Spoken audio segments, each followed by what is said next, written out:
What's Our Lamp by Glass Stars.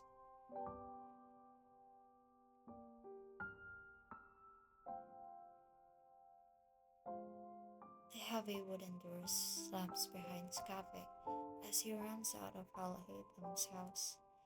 Tears fall from Kaveh's face as he runs, stumbling along the submarine streets, lit up by the golden glow of the street lamps.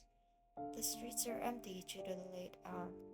Fortunately, no one is around to see the embarrassment Kaveh is making of himself. He's always making an embarrassment of himself and everyone associated with him. Stupid, so stupid. He continues sobbing and taking shaking, gasping, desperate inhales of the warm night as he wanders the desolate city. Too shaky and emotional to walk properly, Kaveh sits down on the sides of the street in front of a closed door. He tucks his legs behind his chest, rests his head in his hands, and sobs. He and Al-Haytham fight all the time.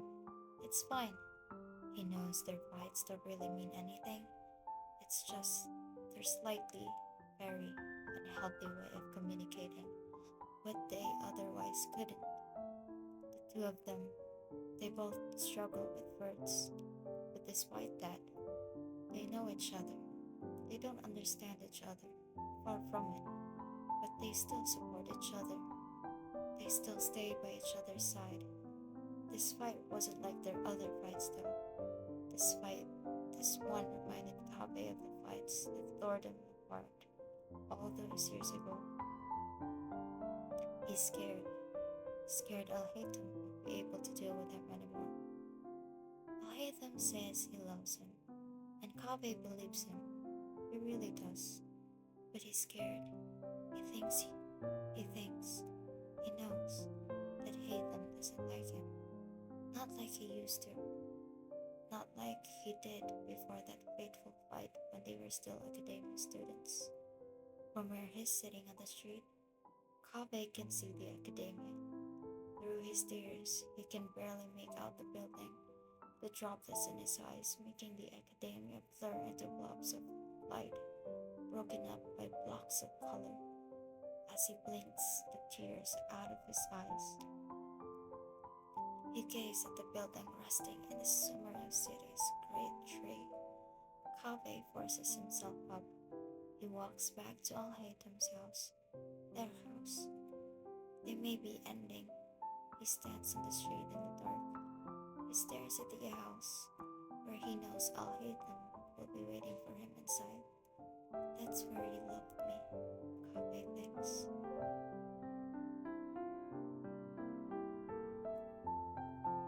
The door opens and light from the house illuminates. Kaveh standing in the street. Haytham stands in the doorway. He's been crying, Kaveh realizes. Kaveh, come here, please. Tears well up in Kaveh's eyes again, and he runs into Al-Haytham.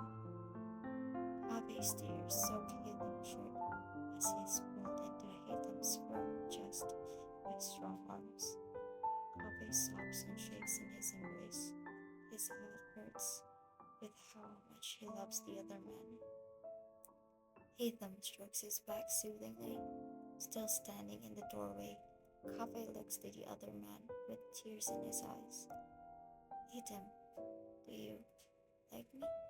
Kaveh chokes out, while Haytham looks confused. Of course I do. I love you. Kaveh, you know that, don't you?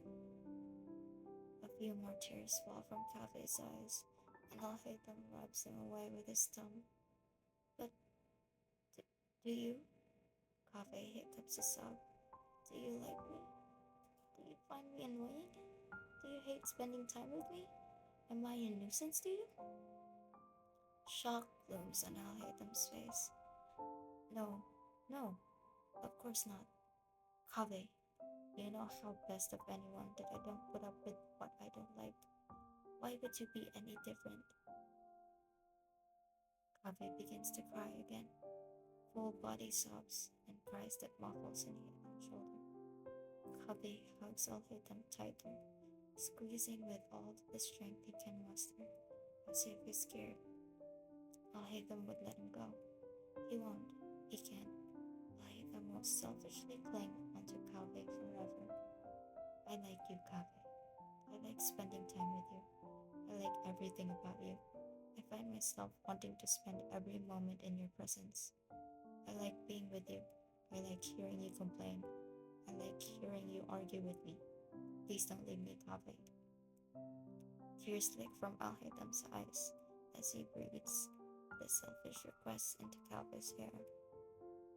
More quiet tears leak from Hatam's eyes as he stands there holding Kaveh as the other man calms down, his heart-wrenching sob returning to little hiccoughs. Let's go to bed, Hatam. Sleepy. Kaveh mumbles into Al-Haytham's chest. We talk in the morning, Al-Haytham asks as he maneuvers the both of them inside and shuts the door. If we have to, is the response Kaveh hopes. He snorts. Yes, we have to, Kaveh. Fine. Make me pancakes then, please? Al-Haytham smiles at that and kisses the top of Kaveh's head. Sure, but too much sugar is bad for you, you know. A hand hits Al-Haytham's chest as Kaveh sleepily walks him for his jesting comment. Just take us to bed already, you ask. The two lay cuddled together under the green bed sheets in a room Kaveh decorated, trading soft, chaste kisses as they drifted off into sleep.